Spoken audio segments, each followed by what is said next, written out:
என் பேர் G Wilson. இந்த ஊத்துக்குழி பகுதியில் தான் நான் பிறந்து வளர்ந்தேன். எங்கள் ஊருக்கு பக்கத்தில் முக்காடுன்னு சொல்லிட்டு ஒரு சிஎஸ்ஐ சர்ச் இருக்கு. இங்கிட்ட 1.5 கிலோமீட்டர். அங்கே எங்களுக்கு ரோடு வசதி ஒன்றுமே கிடையாது. அங்கே தான் நாங்கள் நடந்து போயிட்டு வந்தோம். அம்மா நடக்க கொஞ்சம் கஷ்டமாக இருந்ததுனால அவங்க என்ன சொன்னாங்கன்னா, நமக்கு லேண்ட்ஸ் எல்லாம் நிறைய இருக்கு, நம்ம இடத்துல ஒரு சர்ச் தொடங்கினா என்ன அப்படின்னு என்கிட்ட கேட்டாங்க.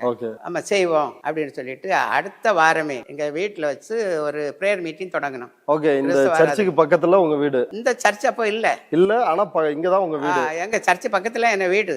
இந்த இடத்துல எங்க லேண்ட் தானே, லேண்ட் பக்கத்துல எங்க வீடு. பிறகு நாங்க வீட்டுல வச்சு பிரேயர் மீட்டிங் நடத்திட்டு இருந்தோம். வீட்டு ஜெப கூட்டம். மக்கள் அதிகமா வர தொடங்கிட்டாங்க. இங்குள்ள ஊர் மக்களும் வர தொடங்கிட்டாங்க. உங்க வீட்டுக்கு? எங்க வீட்டுக்கு வர தொடங்கிட்டாங்க. அப்படி இருக்கும்போது இந்த வீட்டுல இன்னும் பிடிக்கலையே, இது லேண்டு பிளேனா தான் நடந்தது. அதனால இன்னும் பிளேன் போல எங்களை பக்கத்துல 218/1 எங்க வீட்டு பக்கத்துல தான் இருக்குது. தீர்வு ஏற்படாத தரிசு நிலம். அதுல நாங்க எத்தனை ஏக்கர்? அது 1 ஏக்கர் 8 சென்ட். அந்த இடத்துல நாங்க போய் பிரேயர் பண்ணோம். அந்த இடத்துல என்ன இருக்கு? பெரிய பாறை மலை போல இருக்கு. மலை கிடையாது, பாறை தான், பெரிய பாறையா இருக்குது. 1969 to 70 இதெல்லாம் நடந்து நாங்க பண்ணிட்டு இருக்கிறோம். அப்படி பண்ணிட்டு இருக்கும்போது மேன்மேமிகு IRH ஞானதாசன் அவர்கள் எங்களுக்கு வாராங்க, எங்க வீட்டுக்கே வாராங்க.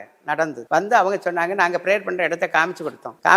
அவங்க என்ன சொல்றாங்கன்னா, இந்த இடத்துல ஒரு சிலுவை வச்சு இந்த இடத்துல நீங்க நம்ம எல்லாம் வழிபட்டா நல்லா இருக்குமே அப்படின்னு சொன்னாங்க. நான் உடனே அடுத்த வாரமே 1969 அதுல கொண்டு ஒரு சிலுவை வைக்கிறேன். கம்பியினால் செய்யப்பட்ட சிலுவை ட்ரில் பண்ணி அதுல நாட்டி அதுல நாங்க வழிபட்டு வந்தோம். 1980 வரையில நல்ல கிராண்டா அதுல பிரேயர் மீட்டிங் நடந்துட்டே இருந்தது.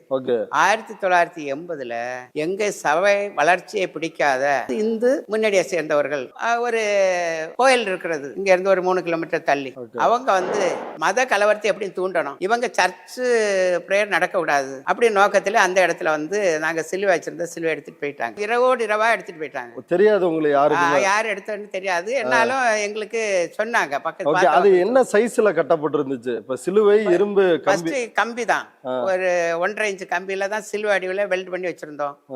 அந்த சிலுவை எடுத்துட்டு போயிட்டாங்க. போனவங்களுக்கு என்ன கஷ்டம் வந்ததோ தெரியாது. 3ஆவது நாள் அந்த சிலுவையை கொண்டாங்க வச்சாங்க.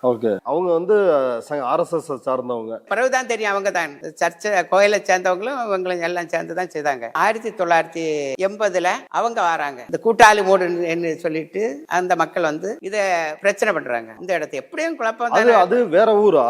அது வேற ஊர். எவ்வளவு தூரம்? இங்க இருந்து 3 கிலோமீட்டர் இருக்கும். 3 கிலோமீட்டர். அவங்க ஏன் அங்க இருந்து இங்க வராங்க? மத கலவரத்தை ஏற்படணும் தான். இவங்க சபையை வளர கூடாது, கிறிஸ்டியன்ஸ் மைனாரிட்டி தான், கிறிஸ்டியன்ஸ் எப்படியும் தாக்கணும், இதுதான் அவங்களுக்கு நோக்கமா இருந்தது.